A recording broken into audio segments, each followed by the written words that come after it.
Lesson number 3 kinetic theory of gas and radiation.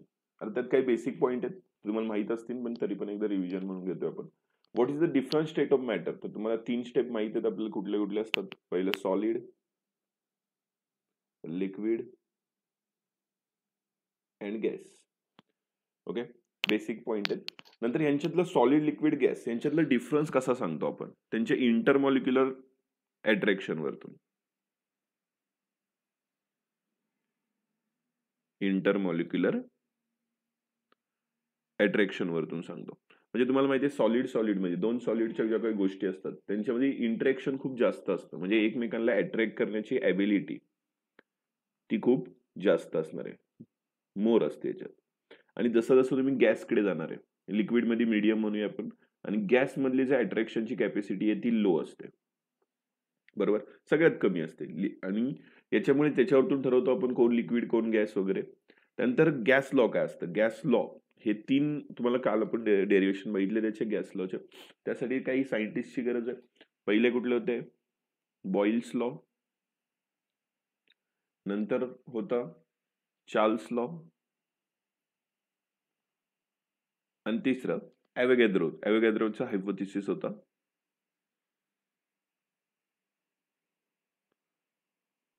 आणि अजून एक लागतो तो तुमच्या बुकमध्ये दिलेला आहे, गे अँड लिसॅक लॉ. हा चौथा नसेल माहिती तरी होऊन जातं. हे आपण काल सगळं याच्याबद्दल डीप मध्ये स्टडी केलेलं आहे की कुठला फॉर्म्युला कधी लागणार आहे काय. तर पहिला आठवत असेल तर बघा, आता मी सांगितलं होतं रिव्हिजन करा. V is inversely proportional to pressure असतं इथे. इथे V is directly proportional to T असणार आहे. इथे V is directly proportional to number of molecules आहे. आणि इथे last P is directly proportional to T आहे. ह्या सगळ्यांचं एकत्र करून फॉर्म्युला बनतो आपला, तो आपण बनवला होता काल. तो असतो P V is equal to n R T. हा फॉर्म्युला आपण बनवला होता. एन आणि आर, ते आर म्हणजे काय? कॉन्स्टंट नंबर असतो, त्याला आपण गॅस कॉन्स्टंट कन्सिडर करतो. त्याबद्दल आपण पूर्णपणे बोललेलो आहे, मग तिथे काय इथे डिस्कस करायची वेळ नाही. त्यानंतर काय असतं? ॲव्होगॅद्रो नंबर, तेही सांगितलं होतं. ॲव्होगॅद्रो नंबरची एक व्हॅल्यू असते,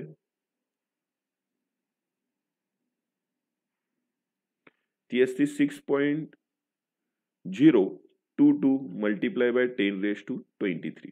ही व्हॅल्यू असते. त्याच्यानंतर नुसत्या ॲव्होगॅद्रो नंबर वरतून नाही चालत, परत मोल दिलेले त्यांनी. मोल काढायचं असेल एखाद्या गोष्टीचा तर त्याचाही फॉर्म्युला सांगितला होता. Number of particles divide by average number, किंवा आपण मॉलिक्युलर नंबर म्हणू शकतो. त्याचं जे काय असतं ते कसं काढलं होतं काल बघितलं होतं. एक एक्झाम्पल दिले आता, ते आपण बघूया सॉल्व्ह करून. मास दिलेलं आहे तुमच्याकडे. Calculate the mass of 3.00 multiply by 10⁻23 number of gas atom. म्हणजे याच्यात मग आता मोल जे काही मास दिलेले ते घ्यायचं. 3.011 multiply by 10⁻23 divide by Avogadro number. Sorry, Avogadro number आहे. ॲव्होगॅद्रो नंबर किती असतो? 6.022 मल्टिप्लाय बाय 10⁻23. तर आन्सर किती बघूनच कळतं, हे याला कॅन्सल होईल आणि हे 1/2 आहे. 1/2 म्हणजे किती झालं? 0.5 मोल्स. ओके. त्याच्यानंतर नंबर ऑफ मोल काढण्यासाठी काय करणार आहे आपण? फॉर्म्युले बेसिक आहे, माहित पाहिजेत. नंबर ऑफ मोल्स काढण्यासाठी मास, जे आता फॉर्म्युला यूज केलाय, mass upon molar mass. Molar mass हे यूज केलं जातं. जे काही मास दिलेलं आहे अपॉन मोलार मास. मग आता समजा मास काढायचा आपल्याला, मास ऑफ सबस्टन्स. इथं मास ऑफ सबस्टन्स तर आपल्याला कळतं एवढी तर आपल्याला माहिती आहे. हे इकडे जाऊन मल्टिप्लाय होणार. मग एखाद्या गोष्टीचं मोलर मास डिपेंड करतं. ऑक्सिजन डायटोमिक आहे, त्याचं ऑक्सिजनचं 8 आणि डायटोमिक म्हणजे 16, नायट्रोजनचं 28, हायड्रोजनचं 2. हे आपल्याला माहिती आहे, मोलार मास बेसिक आहे. नंबर ऑफ मोल मल्टिप्लाय काय करतो आपण? Molar mass. मोलार मास प्रत्येकाला माहित असावं, माहित असणारच आहे ते. ऑक्सिजन नेहमी 2 याच्यात येतो, म्हणजे त्याचं असणार आहे किती? 8 and 8 16. हायड्रोजन H2 म्हणजे 2. नायट्रोजन बेसिक आहे, जास्त डीप तर तुम्हाला माहित असणार आहे बाकीच्यांचं, कोण मोनोॲटॉमिक असतो, कोण डायटॉमिक, कोण पॉलिॲटॉमिक वगैरे. तर आता नंबर ऑफ इथे काय किती आले? 0.5 मल्टिप्लाय बाय 16 करणार, आन्सर किती येणार? 8 ग्रॅम.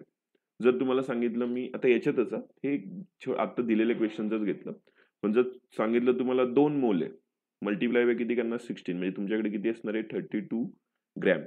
जी आहे, एक मिनिट 9 नाही, जी आहे ग्रॅम. लक्षात ठेवा, म्हणजे काय किती पण मोल जेवढं सांगितलेलं आहे 2 मोल मध्ये किती, तर तुम्ही त्याला मल्टिप्लाय करणार. कशाचं आहे हे, ऑक्सिजन बद्दल बोललो म्हणून ठीक आहे, दुसरं कुठलं असतं तर त्याच्या रिलेटेड असं 2 ग्रॅम वॉटेवर तुम्ही हे येते याच्यात वेळ नाही घालतो, पण केमिस्ट्रीमध्ये तुम्ही हे शिकलेलं आहे सगळं. त्यानंतर पुढे ideal gas equation. Ideal gas equation असतो PV is equal to nRT. PV, P is pressure, V is volume, n means number of mole, R means gas constant, T means temperature. हे सगळं आपण काल बघितलेलं आहे. त्यानंतर आयडियल गॅस आणि real gas मधला फरक काय. बघा, आयडियल गॅस आणि रिअल गॅस मधला फरक सिंपल शब्दात सांगायचं असेल की रिअल गॅस एकमेकांमध्ये अट्रॅक्शन करतं, आयडियल गॅस अट्रॅक्शन करत नाही. आणि न करण्याचं कारण सगळ्यात पहिलं असतं की डेन्सिटी लो असते. हेही काल सांगितलं होतं, डेन्सिटी कमी असती. डेन्सिटी कमी असल्यावर आणि प्रेशर सुद्धा काय असणार आहे, प्रेशर पण लो असतं, बट टेम्परेचर हाय असतं. ह्या कंडिशन मध्ये तुमचं real gas act as a ideal gas. Ideal gas म्हणजे काय, आता त्यांच्यातला इंटरॅक्शन होणार नाही, म्हणजे म्हणू शकतो आपण नो इंटर ॲटॉमिक किंवा मॉलिक्युलर, इंटर मॉलिक्युलर म्हणू शकतो, काय इंटर ॲटॉमिक पण म्हणतात, इंटर मॉलिक्युलर फोर्स, फोर्स किंवा इंटरॅक्शन म्हणा, फोर्स म्हणू आपण इथे, इंटरमॉलिक्युलर फोर्स. एकमेकांमध्ये कुठलाही इंटरमॉलिक्युलर फोर्स राहत नाही, म्हणजे real gas convert into ideal gas. ज्यावेळेस तुम्ही एखाद्या गोष्टीचा एखादा गॅस घेतला, कुठलाही gas, oxygen, hydrogen, what ever, पण फक्त त्याचं डेन्सिटी आणि प्रेशर कमी करायचं पण टेम्परेचर वाढवायचं, अशा कंडिशन मध्ये तुमचा प्रत्येक रिअल गॅस, या जगातला कुठलीही गोष्ट रिअली ती कशासारखी वर्क करणार आहे, आयडियल सारखी वर्क करणार आहे. हे बेसिक आयडिया आहे. याच्या व्यतिरिक्त तुम्हाला आयडियल आणि रिअल बद्दल जास्त काही इन्फॉर्मेशन दिली नाही, म्हणजे त्यांच्यात अट्रॅक्शन होणार नाही. म्हणजे आता 2 पार्टिकल मोशन करतात, एक इकडे येतो, एक इकडे येतो. जर हे रिअल वाले तर एक यांच्यामध्ये इंटरॅक्शन आहे म्हणजे फोर्स लागणार, आणि जर त्यांच्यामध्ये हे 2 आहेत, हा इकडे चाललाय, हा इकडे चाललाय, याच्याशी एकमेकांना काही धडकणार ते एकमेकांना, बट कुठल्याही प्रकारचं तो एकमेकांना ओढणार नाही. त्यांच्या वेलोसिटी कॉन्स्टंट वेलोसिटीने आपापल्या डायरेक्शनला जात राहणार, मध्ये आल्यामुळे ते धडकणार. ऍक्च्युली त्यांच्यामध्ये ते एकमेकांना कुठलाही फोर्स लावत नव्हते, याचा मिनिंग असतो रिअल आणि आयडियल मधला फरक. त्यांचं इलेक्ट्रिक कल्युजन म्हणजे असं, आता इलेक्ट्रिक कल्युजन मी बोललो की काय असणार आहे की 2 ऑब्जेक्ट, हा बोला. अजून एकदा एक्सप्लेन करा ना ते रिअल आणि आयडियल गॅसचे डिफरन्स. रिअल गॅस आणि आयडियल गॅस एवढंच आहे की जर रिअल गॅस म्हणजे जगातल्या प्रत्येक गोष्ट रिअल असते, रिअल गॅस. त्याचा जर आयडियल गॅस म्हणजे इमॅजिनरी गॅस. तुम्ही एखाद्या याचं टेम्परेचर खूप जास्त वाढवलं आणि डेन्सिटी आणि प्रेशर खूप कमी केलं, तर प्रत्येक रिअल गॅस तुम्हाला आयडियल गॅस सारखा वर्क करतो. आयडियल गॅस म्हणजे ज्यांच्यात इंटरॅक्शन नाही होणार, म्हणजे फोर्स लावणार नाहीत एकमेकांचे, पार्टिकल जे आहेत गॅसचे पार्टिकल ते एकमेकांना अट्रॅक्ट करणार नाहीत, बस एवढंच त्याचं सिम्पल पॉइंट आहे. त्याच्याबद्दल पुढे पण आहे, त्यावेळेस कळेल. फक्त तुम्ही लक्षात ठेवा, आयडियल गॅस ही कन्सेप्ट फक्त आपण इमॅजिनरी म्हणू शकतो. काल मी त्याच्याबद्दल सांगितलेलं आहे तुम्हाला की ऍक्च्युअली मध्ये प्रेझेंट नसतं. भरपूर त्यात अझम्पशन आहेत, ते आपण पुढे बघणार आहेत, कायनेटिक गॅससाठी लागणार आहे. त्यानंतर इलेक्ट्रिक कल्युजन म्हणजे 2 गोष्टी एकमेकांना येऊन धडकले. हे गॅसचे पार्टिकल आहेत, समजा पार्टिकल 1 म्हणू, याला पार्टिकल 2 म्हणू, एकमेकांना येऊन धडकले. हे पार्टिकल धडकले, प्रत्येकाची वेलोसिटी वेगवेगळी असू शकते, काय फरक पडणार नाही. याची वेलोसिटी सपोज आपण म्हणूया 4 मीटर पर सेकंड, याची 2 मीटर पर सेकंड ही असेल. तर कायनेटिक एनर्जी कॉन्स्टंट राहते, ती काही म्हणजे चेंज होत नाही जास्त. याच्यात कायनेटिक एनर्जी मध्ये बिलकुल बदल होणार नाही. कायनेटिक एनर्जी सेम राहणार, मेंटेन राहणार. हा सगळ्यात इम्पॉर्टंट पॉईंट आहे, हा कळला तर तुम्हाला कळणार आहे. त्याच्यानंतर पण आता वेलोसिटी मध्ये फरक येऊ शकतो की वेलोसिटी एकमेकांना इंटरचेंज होऊ शकतात. अजून एक येतं मुमेंटम आणि कायनेटिक एनर्जी मध्ये कुठल्याही प्रकारचा लॉस होत नाही, नो लॉस, म्हणजे कन्झर्व राहते. सिंपल शब्दात कॉन्स्टंट म्हणण्यापेक्षा आपण कन्झर्व म्हणूया. हे कायनेटिक एनर्जी आणि मुमेंटम हे कन्झर्व राहतं, त्याला पण इलेक्ट्रिक कल्युजन म्हणतो, हे गेल्या वर्षी झालेलं आहे. आणि यांच्यात परत पुढे की वेलोसिटी वेगवेगळी असू शकते. आता धडकणार आहेत, याची 4 होती, त्याची 2 होती. आता एक इकडे जाईन, एक इकडे जाईन, कुठे जाऊ शकतात, धडकून जाणार आहेत ना. मग त्यांच्यामध्ये वेलॉसिटीमध्ये चेंजेस येऊ शकतात, कळते, वेगवेगळे चेंजेस येऊ शकतात. बट बाकी याच्यात कायनेटिक एनर्जी आणि मोमेंटम मध्ये कुठल्याही प्रकारचा फरक येणार नाही. आता एक पुढचा पॉइंट आहे, तो म्हणजे डाल्टन्स लॉ ऑफ पार्शियली प्रे. हे बहुतेक केमिस्ट्री मध्ये झालं असेल, नसेल तर एक थोडक्यात सांगतो मी, की सपोज बघा, the total pressure of mixed किंवा मिक्सचर, कुठल्या एखाद्या मिक्सचरचं, of ideal gas is sum of, म्हणजे सगळ्यांचं सम करायचं, सगळे जे काही पार्शियली प्रेशर असणार आहे प्रत्येकाचं, त्याला म्हणतात. म्हणजे आता तुम्हाला फॉर्म्युला माहिती आहे, PV is equal to nRT. Okay, मग पीव्ही इज इक्वल टू काय होणार आहे, N1 पार्टिकल्स आहेत ना, N2 N3, हे सगळ्यांची ऍडिशन करणार आरटी. पुढे मग ते प्रत्येकाला लावणार आपण, कळतंय, म्हणजे आता किती येणार आहे पी, त्याच्यानंतर व्ही इकडे येणार, आणि काय येणार आहे मग N1 R1T divide by V plus N2 RTT divide by V, असं प्रत्येकाचं. मग ते नंतर कॉन्स्टंट म्हणून कन्सिडर केलं जातं, आर टी अपॉन व्ही वगैरे. आणि नंतर पी इज इक्वल टू येणार आहे P1 प्लस P2, म्हणजे सगळ्यांचं. हे जस्ट थोडं डीपच सांगितलं मी, माझं तरी म्हणणं हे जाऊ सोडून द्यायचं सगळं मधलं. एवढं तर लक्षात ठेवा की सगळ्यांचा प्रेशर ऍड करावं लागेल. म्हणजे आता काय की एखादा कंटेनर आहे, कंटेनरमध्ये पार्टिकल्स आहेत गॅसचे, तुम्ही त्याला प्रेशर दिला वरतून, तर आता प्रत्येकावरती प्रेशर लागणार आहे, कमी जास्त कमी जास्त कसंही असू शकतो, वरच्यावरती थोडा जास्त लागणार, खालच्यावरती कमी लागणार. मग त्या सगळ्या प्रेशरची आपण ऍडिशन करायची, त्याला म्हणायचं असतं डाल्टन्स लॉ ऑफ प्रेशर. लक्षात ठेवा, पार्शियल प्रेशर म्हणजे मिनिंग हाच आहे, सगळ्यांचं प्रेशरचं काय करणार आहे आपण, एकत्रपणे करणार आहे. ओके, हे झालं पूर्ण त्याची बेसिक आयडिया, म्हणजे प्रत्येक गोष्टीची बेसिक आयडिया. आता पुढे बघूया आपण, एक मिनिट.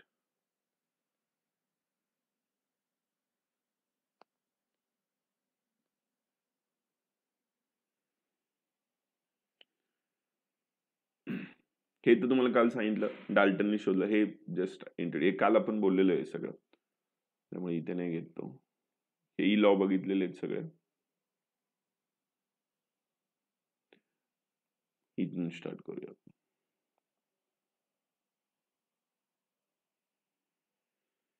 गॅसचा बिहेवियर काय, पहिलं, gas enclose in a container is कॅरेक्टराइज्ड by pressure. आता एखाद्या कंटेनर मध्ये ठेवलं तर त्यातल्या लागणाऱ्या गोष्टी कुठल्या कुठल्या असणार, एक गॅस आहे, कुठलाही गॅस, एका कंटेनर, एक बॉक्स तयार केला तुम्ही सपोज, आणि त्यामध्ये तुम्ही ते ठेवलं, तर त्यामध्ये कसं कसं बघणार आहे, नीट समजून घ्या, हे पॉईंट इम्पॉर्टंट.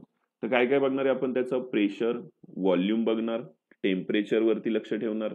ह्या सगळ्या गोष्टींना मायक्रोस्कोपिक पॅरामीटर्स म्हणतात. मायक्रोस्कोपिक छोटे छोटे, आता सिम्पल आहे का, तुम्हाला मी सांगितलं पार्टिकल, गॅसचे पार्टिकल खूप कमी असतात, छोटे छोटे असतात, त्यांचा आपण एक एक पार्टिकलचा स्टडी नाही करू शकत. म्हणून आपण काय करतो, एकत्र सगळ्या पार्टिकलचा स्टडी करतो, म्हणजे व्हॉल्यूम वगैरे कन्सिडर करतो, व्हॉल्यूम, प्रेशर, टेम्परेचर यांच्या रिलेटेड बोलतो. कारण की ऍटमचं आता सिम्पल लॉजिक आहे, गॅसचा एक पार्टिकल नाही घेऊ शकत, त्याच्यावरती कुठले फोर्स लागतात, त्याच्यावरती काय त्याची थेरी आहे त्याची नाही मांडू शकत, म्हणून आपण एक पूर्ण बंचचा स्टडी करतो. सिंपल शब्दात, हे जे पार्टिकल आहेत यांचं मोशन हे कॉन्स्टंट इथे दिले बघ, particle of a gas are in a constant motion, म्हणजे कंटिन्युअसली मोशन करत असतात, स्टेबल कधीच नसतात रेस्ट पोझिशन वरती. It is very difficult to understand behaviour, म्हणजे गॅसचा स्टडी करणं थोडं अवघड आहे, म्हणजे एका सिंगल पार्टिकलचा जो स्टडी करणं आहे तो खूप डिफिकल्ट आहे, नाही करू शकत आपण. तुम्हाला जे आत्ता बोललो मी ते, मग नाही करू शकत तर त्याच्यावरती आपल्याकडे इलाज काय, त्यासाठी आपण काय अझम्पशन घेणार आहे. जसं मी आत्ता बोललो आयडियल गॅस, त्या रिलेटेड काही अझम्पशन घ्यावे लागतात गॅसच्या रिलेटेड, कारण की गॅस खूप वेगवेगळे पार्टिकल, खूप वेगवेगळ्या गोष्टी तुम्हाला दाखवणार. मग तुम्ही काय करणार, मग याचा स्टडी करणं इम्पॉसिबलच बनून जाईल. म्हणून काय करतात, काही गोष्टींना अझम्पशन करून आपल्याला हे सगळं रिलेट करायचं, म्हणून आपण पॅरामीटरचा यूज करतो. पॅरामीटर म्हणजे काय, की काही गोष्टी आहेत इथं पुढे बघणार आहे आपण, की मीन पार्ट डिफरन्स काय आहे, किंवा आता बघितलं आपण व्हॉल्यूम, प्रेशर वगैरे, ह्या सगळे पॅरामीटर्स.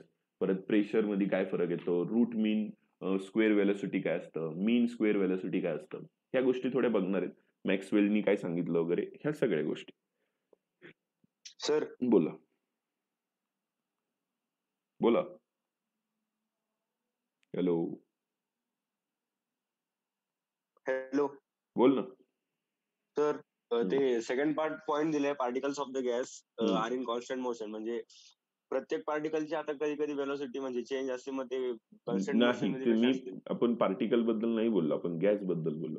गॅस मधले सगळे पार्टिकल कंटिन्युअसली मोशन मध्ये. आता सिंपल आहे, बाहेर जर आपण उभं राहिलो तर प्रत्येक हवा मोशन मध्येच असते ना कंटिन्यू. का असं आहे की जागा थांबली आहे असं त्यांचं मिनिंग आहे. मिनिंग एकदम म्हणजे तो पॉइंटच एकदम लॉजिकली आहे.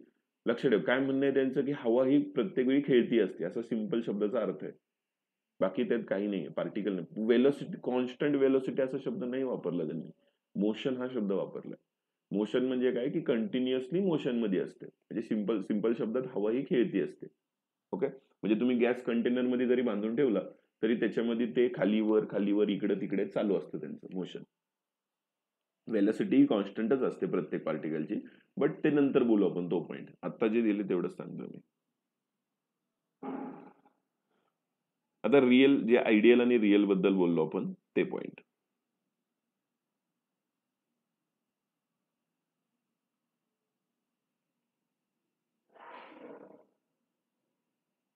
हे बघा, ideal gas. What is ideal gas? Ideal gas म्हणजे अशा सगळ्या जो ऑबे करतो. आपलं जो इक्वेशन आपण काढलं ना, कुठलं इक्वेशन काढलं? PV is equal to nRT. हे ऑबे, आता तुम्हाला मी सांगितलं, ग्राफ काढून दाखवलं तुम्हाला की टेम्परेचर कमी असल्यावरती ऑबे करत नाही, टेम्परेचर वाढल्यावर ऑबे करतं. म्हणजे डेन्सिटी कमी पाहिजे, डेन्सिटी कमी पाहिजे, प्रेशर कमी पाहिजे, बट टेम्परेचर इन्क्रीज पाहिजे. ह्या कंडिशन मध्येच ऑबे करणाऱ्या गोष्टी त्याला आपण आयडियल गॅस इक्वेशन म्हणतो. ते ऑबे करणारे जो काही गॅस आहे त्याला आपण काय नाही, ऑल टेम्परेचर म्हणजे काय, ऑल टेम्परेचर सगळीकडे जो ऑबे करतो आपण त्याला म्हणणार आहे आयडियल गॅस. आयडियल गॅस ही इमॅजिनरी कन्सेप्ट आहे. परत एकदा सांगतो, इमॅजिनरी म्हणजे आपण क्रिएट केलेली गोष्ट आहे. ऍक्च्युअली मध्ये रिअल तुम्ही जर हवेत कुठे शोधायला गेले तर तुम्हाला सापडणार नाही, सगळीकडे रिअल गॅस आहे. पण स्टडी करण्यासाठी आपण समजून घेतलंय. त्यानंतर काय घेतलंय, आयडियल गॅसमध्ये इंटरमॉलिक्युलर अट्रॅक्शन नसतं. हेही आपण मी बोललो आताच, त्या रिलेटेड आपण सगळं बेसिक्स तुम्हाला मी क्लिअर करून दिलेले आहे, त्याच्यामुळे काही पॉइंट शिल्लकच नाही ठेवलेले. आणि रिअल गॅसमध्ये काय असतात की त्यांच्यामध्ये अट्रॅक्शन असतं. पॉइंट दिलेला आहे, do interaction with each other, म्हणजे एकमेकांना अट्रॅक्ट करणार, थोडासा फोर्स लावणार, हे सगळ्या गोष्टी असणार त्यात. आता मॉलिक्युलर, हे रिअल गॅसचे जे मॉलिक्युलर आहेत हे काय असणार आहेत की त्यांच्यात इंटरमॉलिक्युलर फोर्स असणार आहेत. पण त्यांना जर आपल्याला कशामध्ये कन्वर्ट करायचं आहे, आयडियल गॅसमध्ये, तर त्याचं काय करावं लागणार, मी सांगितलं तुम्हाला, प्रॅक्टिकली परफॉर्म येते. प्रॅक्टिकली कसं करू शकतो, म्हणजे प्रॅक्टिकली करू नाही शकत, थेरोटिकलीच करू शकतो. की काय काय करायचं, त्यांच्यामध्ये थोडेसे चेंजेस करायला लागणार आहेत. चेंजेस करायला लागणार म्हणजे काय सांगितलं पॉईंट, तोही मी एक्सप्लेन केला की डेन्सिटी लो करावं लागेल, खूप कमी डेन्सिटी करावं लागेल, लो प्रेशर करावं लागेल, बट हाय टेम्परेचर करावं लागेल. हे 3 पॉईंटही मी तुम्हाला आतापर्यंत सांगितलंय. त्यावेळीच तुमचा real gas work as a ideal gas. कळतंय?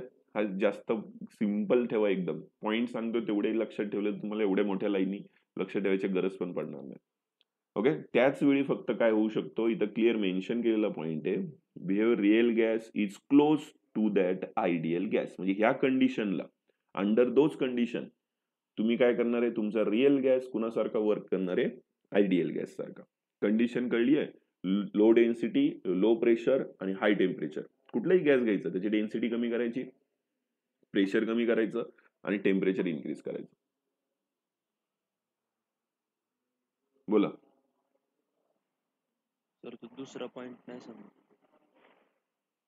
कुठला दुसरा पॉइंट? रिअल गॅस मधला.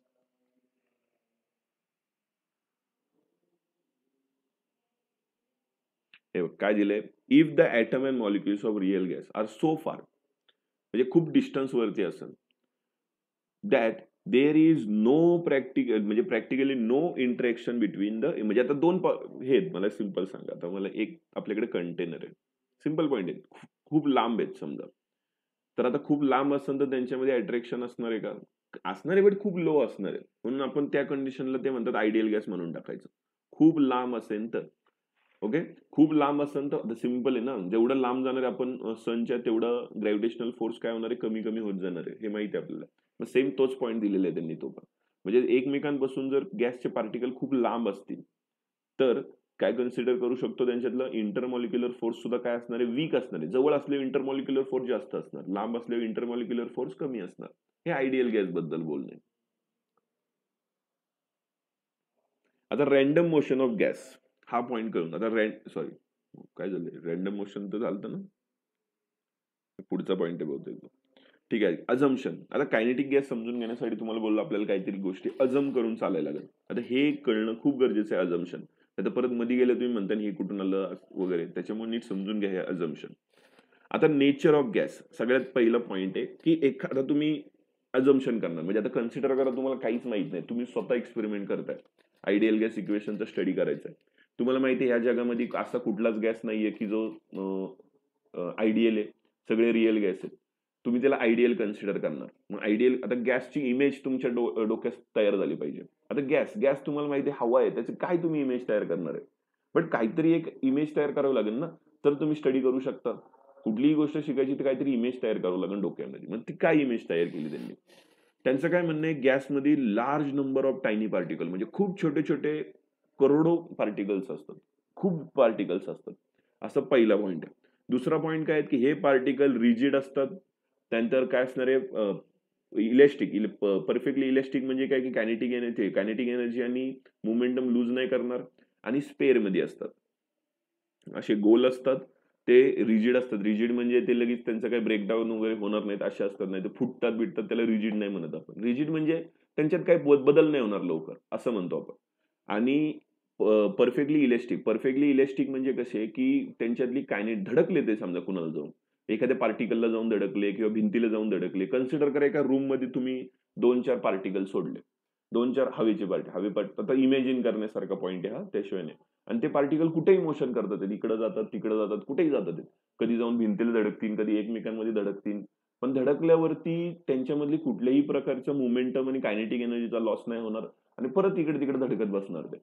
मग ह्याच्या वेळेस लक्षात ठेवायचं की त्यावेळेस म्हणजे त्या अशा पार्टिकल थोडे इमॅजिन करायचं की तुम्ही एका रूम मध्ये सोडलेले आणि all particles of same gas are the identical. म्हणजे आता समजा तुम्ही हायड्रोजन सोडलाय किंवा ऑक्सिजन सोडलाय, तर ते ऑक्सिजनचे सगळे आता समजा कलर मध्ये कन्सिडर करा तात्पुरतं इमॅजिन करण्यासाठी.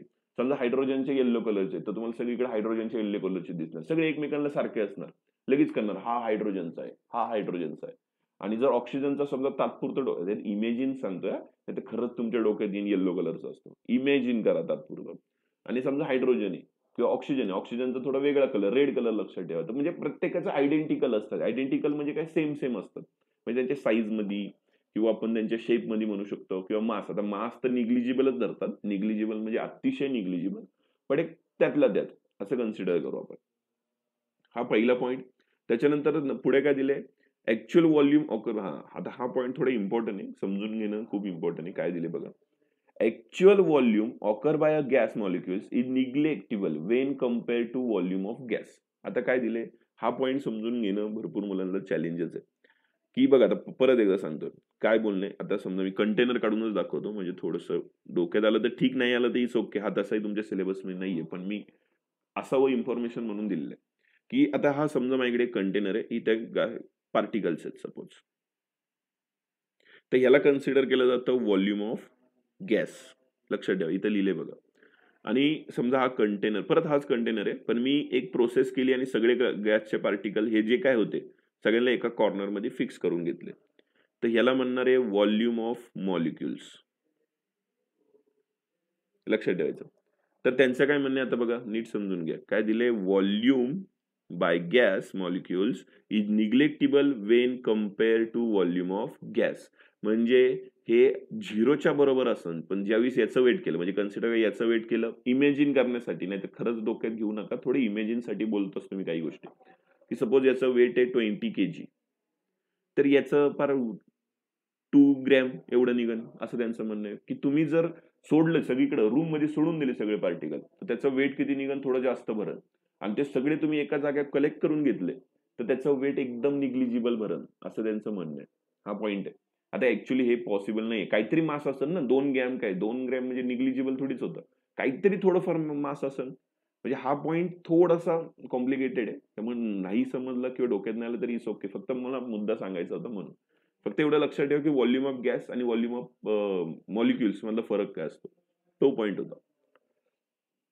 त्यानंतर पुढचा random motion of gas molecules. आता random motion of gas molecules म्हणजे काय, की तुमच्याकडे कंटेनर आहे, तिथे तुम्ही पार्टिकल आहेत समजा, एक इकडे जाईन, रॅन्डम म्हणजे कोण कुठे पण जाईल, हा इकडे जाईन, हा खाली जाईन, इकडचा मधीच इकडे जाईन, हा इकडचा इकडे जाईन, कुठल्याही डायरेक्शनला ट्रॅव्हल करत. बट जो काही डायरेक्शनला ट्रॅव्हल करत तो स्ट्रेट लाईन मध्ये करत, म्हणजे हा जाईन सरळ जाईन तिथे धडकन. आता इकडचा समजा इकडचा पार्टिकल आहे, हा सुद्धा काय जाणार आहे, सरळ जाणार, असा इथे धडकणार, धडकून मग तो इकडे येईन, इकडे धडकणार, जसं काही जाईन स्ट्रेट मध्ये. तो असा नाही जाणार, कळतंय, तो एकदम गेला तर कसं जाणार आहे, स्ट्रेट डायरेक्शन मध्ये जाणार आहे. पण रॅन्डम मोशन, रॅन्डम म्हणजे कुठेही जाईन पण स्ट्रेट जाईन असं म्हणणं. हे दिलंय त्यांनी. आणि ऑल पॉसिबल डायरेक्शन म्हणजे कोण कुठेही कसाही ट्रॅव्हल करू शकतो असं म्हणणं. असं काही नाही की सरळच जा. असं करंट मध्ये कसं करतो आपण, इलेक्ट्रॉन्स एका डायरेक्शनला जातात तर करंट त्याच्या अपोजिट डायरेक्शनला, तसं नाही, कोण कुठेही रॅन्डमली फिरते असं असतं. Due to their random motion molecule, म्हणजे आता काय होणार की आता कोण कुठेही फिरतंय, कोणाला काय डायरेक्शनच नाहीये, सिम्पल. एक रोडवरती जर कोण कशीही गाडी चालवायला लागलं कुठल्याही डायरेक्शनला तर त्यांच्यात कॉलाइड होणार किंवा धडकणार ते एकमेकांना, इथेही तेच होणार. आता इथं दोन प्रकारचे कोल्युजन असणार आहेत. एक तर ते एकमेकांमध्ये धडकणार आहेत आणि दुसरं कशाला जाऊन धडकणार आहेत, वॉलला, भिंतीला जाऊन धडकणार ना. कोण नाही आलं मध्ये तर जाऊन सरळ भिंतीला धडकणार, मग तिकडून परत इकडच्या भिंतीकडे, असं त्यांचं चालतच राहणार. थोडं इमेजिन करा तुम्ही त्याच रूम मध्ये बसले जिथं पार्टिकल आहे, त्याशिवाय थोडं म्हणजे अजून चांगलं इमेजिन होईल. आणि हे जे कोल्युजन असतं ते इलेस्टिक कोल्युजन असणार आहे. आता इलेस्टिक कोल्युजन सांगितलंय मी तुम्हाला, कुठल्याही मोमेंटम आणि कायनेटिक एनर्जी मध्ये फरक येत नाही. वेलोसिटी बदलन, म्हणजे 4ची 2 होईल किंवा एखाद्या याची वेलोसिटी तो जोरात येऊन धडकला तर त्याची थोडी वाढेल, असं होऊ शकतं. बट कायनेटिक एनर्जी आणि मोमेंटम मेंटेन राहणार. त्यानंतर between two successive collision molecules travel in a straight line is in a constant velocity is called free path. म्हणजे काय की बघा, इकडे आता हे पार्टिकल आहेत, हा येऊन इथे धडकणार, त्याच्यानंतर इथे एक पार्टिकल आहे, हा येऊन ह्याला धडकणार, मग आपण ह्याला म्हणायचं असतं λ1 λ2. आता हा पुढे जाऊन धडकला तर λ3. ह्या सगळ्यांचं काय आपल्याला जर मीन काढायचंय, मीन पाथ म्हणजे इथे लॅमडन दाखवतात, तर λ1 λ2 λ3 λ4 असं जेवढ्या वेळा तो धडकणार त्याची ऍडिशन करून नंबर ऑफ कोल्युजन, म्हणजे किती वेळा धडकलाय, 100 वेळा धडकला असेल तर 100. ओके, ते करायचं मग तुम्हाला मीन फ्री पाथ मिळतो.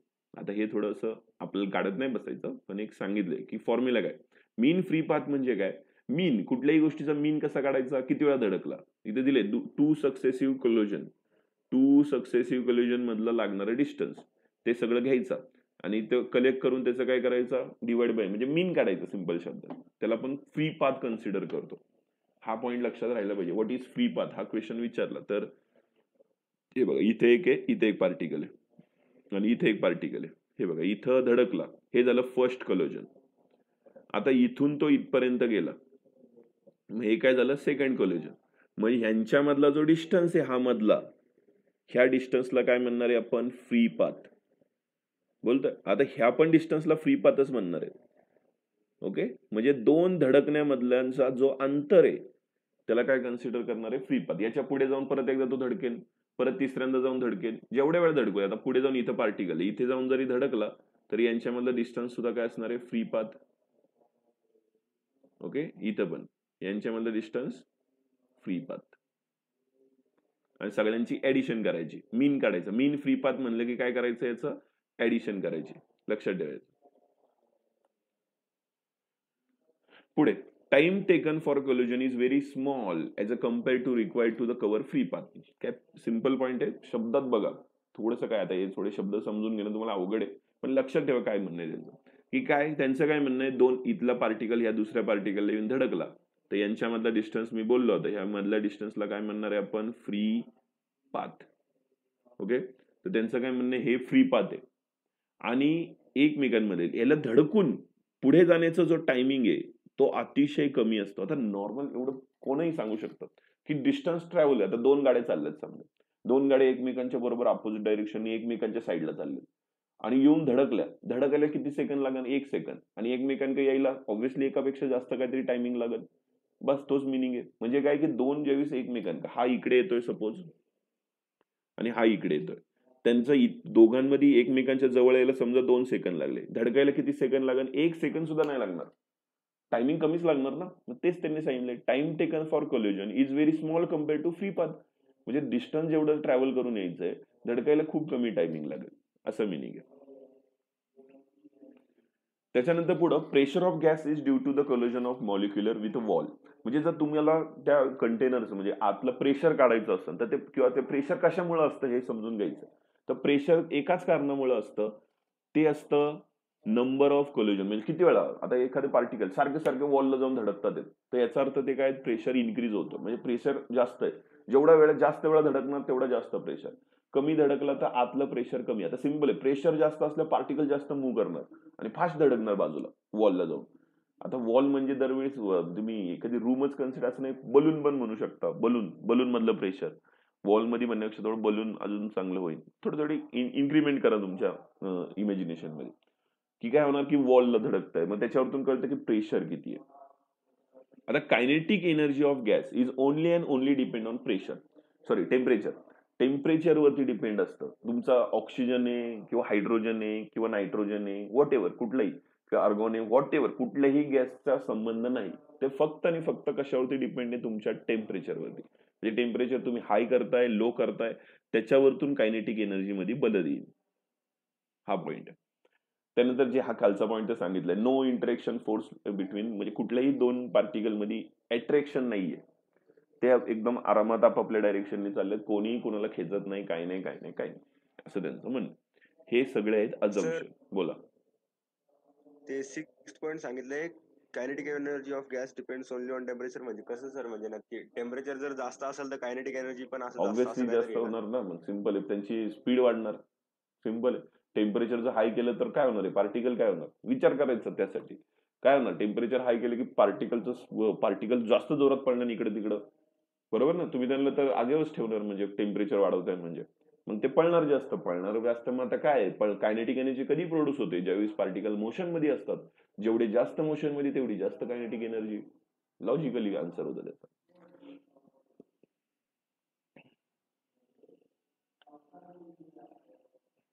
बर, आता पुढे बघा मीन फ्री पाथ काय आहे. जे ऑलरेडी मी एक्सप्लेन केलेलं आहे, बट परत एकदा बघूया आपण. मीन फ्री पाथ.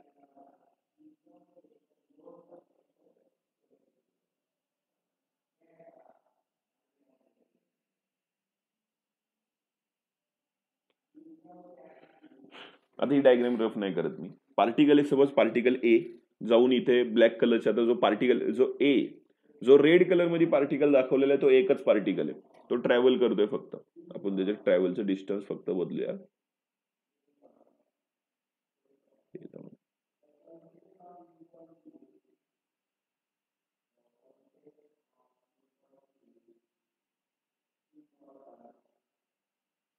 आता बघा, रेड कलरचं एक पार्टिकल आहे, बाकीचे ब्लॅक कलरचे पार्टिकल, ते पण पार्टिकल आहेत, सेम एज, फक्त तुम्हाला संबंधासाठी वेगळा कलर दिलेला आहे. आता कन्सिडर करा, हा जो रेड पार्टिकल आहे तो सरळ असा गेला, इथे जाऊन याला जाऊन धडकला.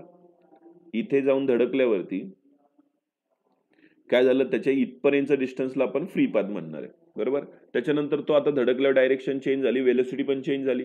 वेलोसिटी आता पहिली असेल काहीतरी व्ही वेलोसिटी म्हणू आपण, ह्या किती वेलोसिटी म्हणूया V1. आता इकडे जाणार आहे V2 वेलोसिटीने. परत आता तो इकडे आला, इकडे येऊन धडकला. आता धडकला इथे, आता इथनं पण परत तो डायरेक्शन चेंज केली सपोज त्यांनी. आता डायरेक्शन वरती गेला तो इकडच्या डायरेक्शनला.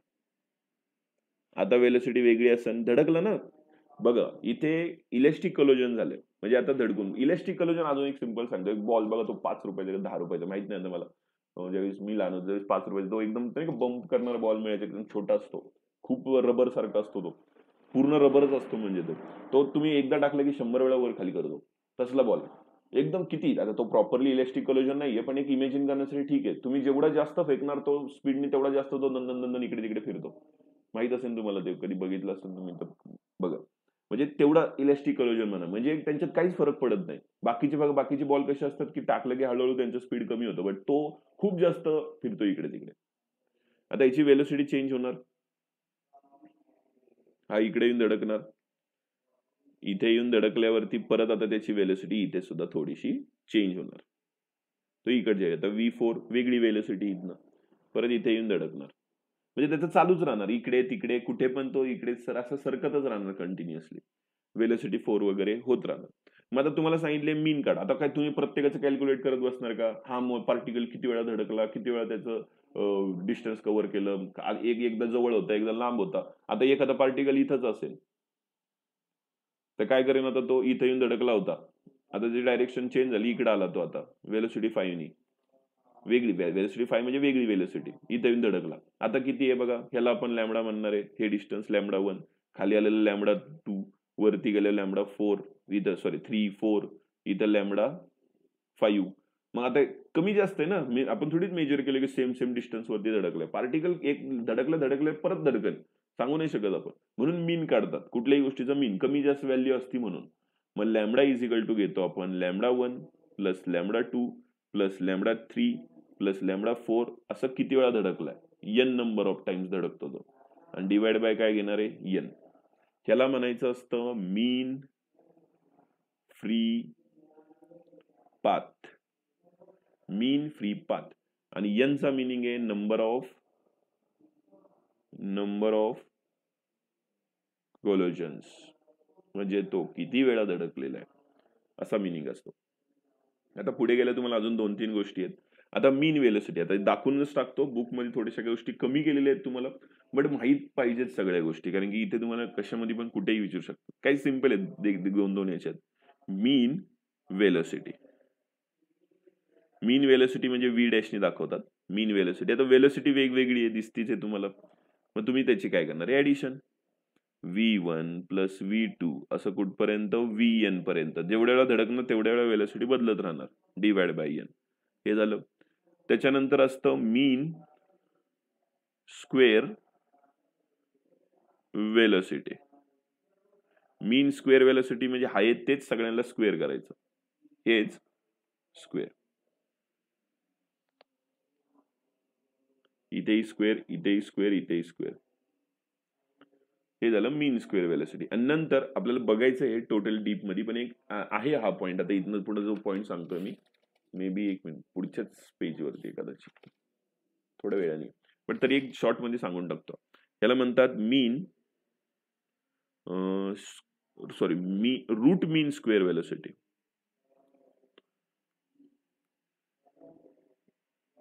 रूट मीन स्क्वेअर वेलोसिटी. आता हे गोष्टी का आलेल्या आहेत, नुसत्या वेलोसिटी का नाही घेतली? एखाद्या पार्टिकल बद्दल स्टडी करत असाल त्यावेळेस आपण जस्ट वेलोसिटी घेऊन चालतो, बट आता तुम्ही एखाद्या पार्टिकल बद्दल नाही बोलणार आहे, इथं करोडो पार्टिकल बद्दल एक साथ बोलतोय आपण. मग आता करोडो पार्टिकलच्या एक साथ बोलताना तुम्हाला नुसत्या वेलोसिटी नाही लागणार, तो 1000 वेळा स्क्वेअर लागणार, त्याचं तुम्हाला आरएमएस व्हॅल्यू काढायला लागणार, भरपूर वेगवेगळे कन्सेप्ट आहेत इथे. RMS असं म्हणलं जातं, लक्षात ठेवायचं. RMS म्हणजे काय, रूट मीन स्क्वेअर म्हणजे काय, हे जे आलेलं आहे आन्सर त्यालाच फक्त रूट टाकायचं, बोथ साइड रूट, इकडे सुद्धा रूट आणि इकडे सुद्धा रूट, झालं, हे तुमचं व्हॅल्यू मिळाली प्रत्येकाची. हे सगळे पॉइंट होते. मेन मुद्दा आपल्याला मला एवढंच सांगायचं होता, मीन फ्री पाथ, पण बाकीचाही सांगून टाकला कारण की तो महत्वाचा सुद्धा. आता मीन फ्री पाथ लागण्यासाठी हे पॉइंट इम्पॉर्टंट आहे.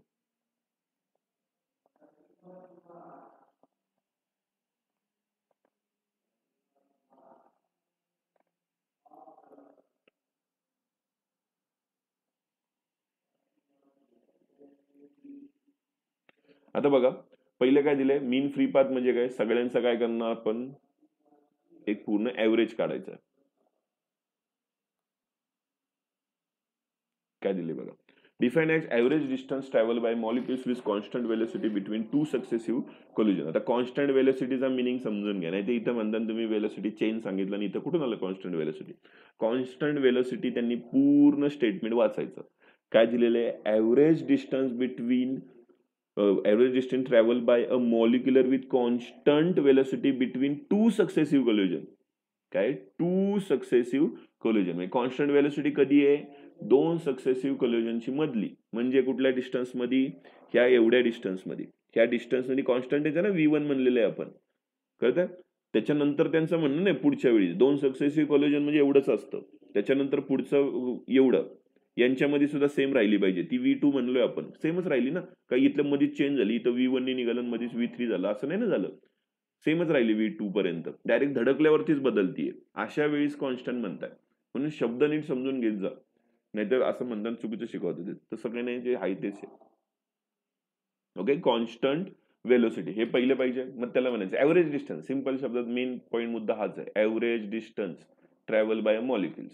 हे लक्षात ठेवा. ऍव्हरेज डिस्टन्स कसा काढतो आपण, प्रत्येकाची पाथचं काय करणार आहे आपण, addition divide by number of collision.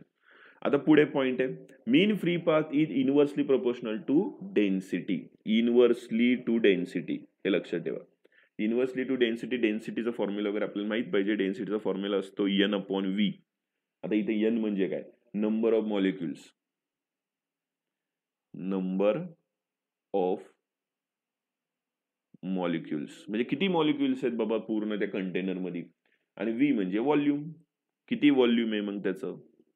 Molecules वाढलं तर व्हॉल्यूम वगैरे ते तुम्हाला माहिती. हे काय असणार आहे, इनव्हर्स. आता हे डेन्सिटीचा आहे फॉर्म्युला नाही, म्हणजे काय इथं मीन फ्री पाथ म्हणजे lambda is inversely proportional to density असा मिनिंग आहे.